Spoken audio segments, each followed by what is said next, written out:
Hello everyone and once again welcome to WsCubeTech YouTube channel. Guys, आज के इस video में हम लोग बात करने वाले हैं यहाँ पर Google cancel support for Robot.txt no index. यानी गूगल ने अभी लेटेस्ट एक अपडेट निकाली है, लेटेस्ट एक न्यूज पब्लिश करी है जिसमें उन्होंने बताया है कि Robots.txt नो इंडेक्स के लिए ये अपना सपोर्ट कैंसिल कर रहे हैं, यानी सपोर्ट बंद कर रहे हैं।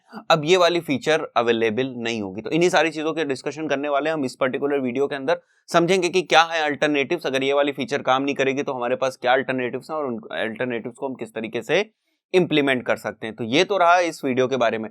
बट गाइज, इस वीडियो को स्टार्ट करने से पहले मेरे पास यहाँ पर एक कमेंट है जो है फुल हिंदी का।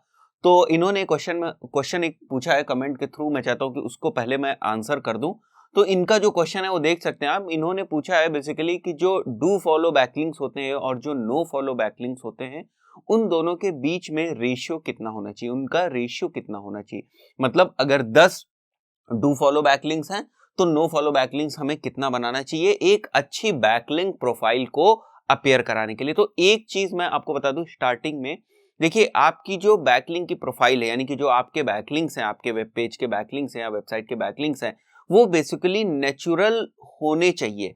कई बार आप क्या करते हैं कि नेचुरल करने की कोशिश करते हैं, मतलब नेचुरल दिखावे में चले जाते हैं कि ऐसा, भले वो नेचुरल बैकलिंक्स नहीं है लेकिन दिखने चाहिए कि वो नेचुरल है।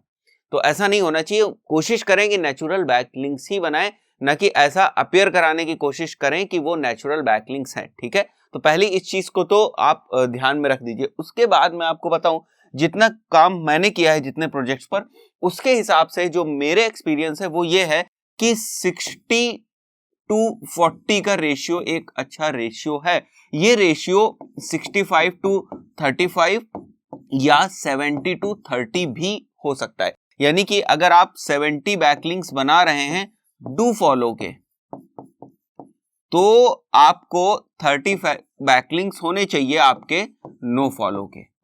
अगर आपको लगता है कि ठीक है चलो अच्छी रैंकिंग के पॉइंट ऑफ व्यू से, क्योंकि गूगल इसको फॉलो नहीं करता है, तो अच्छी रैंकिंग के पॉइंट ऑफ व्यू से चलते हैं, सारे जो बैकलिंक्स हैं हमारे वो अगर 100% डू फॉलो बैकलिंक्स ही हो जाए तो क्या होगा। तो ये भी एक अच्छी स्ट्रेटेजी नहीं है, क्योंकि इससे गूगल को क्या लगेगा कि आप जो है नेचुरल जो आपकी लिंक बिल्डिंग स्ट्रेटेजी है उस पर नहीं काम कर रहे हैं, बल्कि आपने जबरदस्ती डू फॉलो बैकलिंक्स पर ही बनाने की कोशिश करी है। डू फॉलो बैकलिंक्स को ही आपने ध्यान में रखा है। तो इस चीज को भी आपको ध्यान में रखना है कि आपको एक ही तरीके के बैकलिंक्स नहीं बनाने हैं। तो मिक्स होना चाहिए एक, और मिक्स का जैसे यहां पर मेरे पास कमेंट आया था तो उसके पॉइंट ऑफ व्यू से मैंने यहां पर आपको आंसर दे दिया। फाइन। और अगर आपको डू फॉलो बैकलिंक्स और नो फॉलो बैकलिंक्स में डिफरेंस नहीं पता है तो उसका जो वीडियो है उसका मैं लिंक आपको यहां पर आई बटन में दे दूंगा, तो आप वहां से देख लेंगे तो आपके बेसिक्स वहां से स्ट्रांग हो जाएंगे। एनीवेज, तो जो ये क्वेश्चन था उसका यहां पर ये आंसर आपको मिल गया।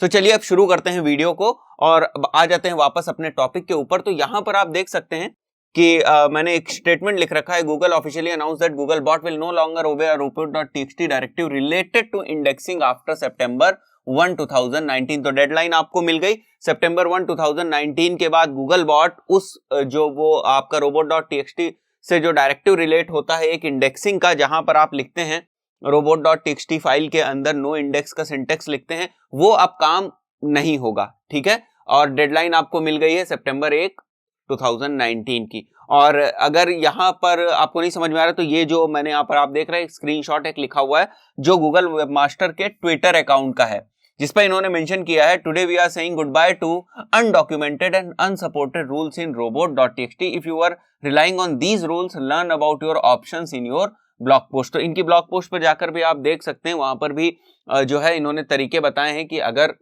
ये अपने इंडेक्सिंग के ऑप्शन को बंद कर रहे हैं, जो इनका Robot.txt से नो इंडेक्स का ऑप्शन था उसको बंद कर रहे हैं, तो फिर आपके पास कौन कौन से अल्टरनेट्स हैं, तो ये वहां पर भी मिल जाएगा। बाकी मैं इस वीडियो में भी कवर करने की कोशिश करूंगा। तो अगर आपको कंफ्यूजन है इस बात में कि जो Robot.txt है, Robot.txt इसमें जो हमारा ये नो इंडेक्स है ये है क्या, तो बेसिकली इधर आ जाते हैं हम लोग और यहां पर देखते हैं कि ये क्या है। The no index will stop the page showing in search results and disallow will stop it being crawled। दो तरीके से हम लोग अपना सिंटेक्स लिखते हैं। देखिएगा, जो अगर आप हमारे पुराने वीडियोस को फॉलो करते आ रहे हैं तो आपको डेफिनेटली ये बात पता होगी। Robot.txt के ऊपर मैं डिटेल्ड वीडियो बना चुका हूं जिसमें मैंने आपको सिंटेक्स लिखना भी बताया था। तो वहां पर डिसअलाउ का इस तरीके से हम सिंटेक्स लिखते हैं। ये हो गया हमारा वेब पेज, ठीक है, ये हो गया हमारा वेब पेज जिसको बेसिकली हम जो है क्रॉल नहीं देना चाहते हैं, तो उसको हम डिसअलाउ कर देते हैं। और जिस पेज को हम जो है Google search engine result pages में शो नहीं करना चाहते उनको हम नो इंडेक्स कर देते हैं। तो अब ये वाला ऑप्शन आपके पास खत्म हो गया है। और क्या पहले होता था कि दोनों को कभी कभी एक साथ भी यूज कर दिया जाता था, यानी एक ही Robots.txt फाइल के अंदर नो इंडेक्स को भी यूज कर दिया जाता था और साथ ही साथ डिसअलाउ को भी यूज कर दिया था। तो अब यहां से सपोर्ट बंद हो रहा है, तो आपके पास ऑप्शन कौन कौन से हैं? तो यहां पर मैंने कुछ अल्टरनेट्स लिख रखे हैं जो आपको इनके ब्लॉग पे भी मिल जाएंगे, गूगल के ब्लॉग पे भी। तो ये यहां पर मेंशन है, Google's official blog post list है 5 ways टू कंट्रोल इंडेक्सिंग। उसमें से क्या हो सकता है आपको? नो इंडेक्स इन रोबोट मेटा टैग्स। तो अब यहां पर Robots.txt में ना होके आप मेटा टैग्स में इसको इंप्लीमेंट कर सकते हैं। 404 एंड 410 HTTP स्टेटस कोड्स हैं, ये बेसिकली पेज नॉट फाउंड से रिलेटेड है, पेज नॉट फाउंड से रिलेटेड है। तो इनको आप यूज कर सकते हैं जिसकी वजह से वहां पर पेज ही नहीं मिलेगा, तो बेसिकली वो इंडेक्स ही नहीं होगा या क्रॉल नहीं होगा। देन पासवर्ड प्रोटेक्शन आप कर सकते हैं, डिसअलाउ इन Robots.txt लगा सकते हैं, जो अभी हम लोगों ने यहां पर जैसा सिंटेक्स देखा ये काम आप कर सकते हैं, बिकॉज इट इज अलाउड। अभी भी ये काम करता है बट नो इंडेक्स काम नहीं करेगा। Then fifth is search console remove URL tool. तो सर्च कंसोल के अंदर ही यूआरएल रिमूव करने का टूल होता है जिससे नॉर्मली आप अपने यूआरएल को रिमूव कर सकते हैं, तो वहां पर आपकी इंडेक्सिंग नहीं होगी। तो ये 5 अल्टरनेट्स हैं यहाँ पर।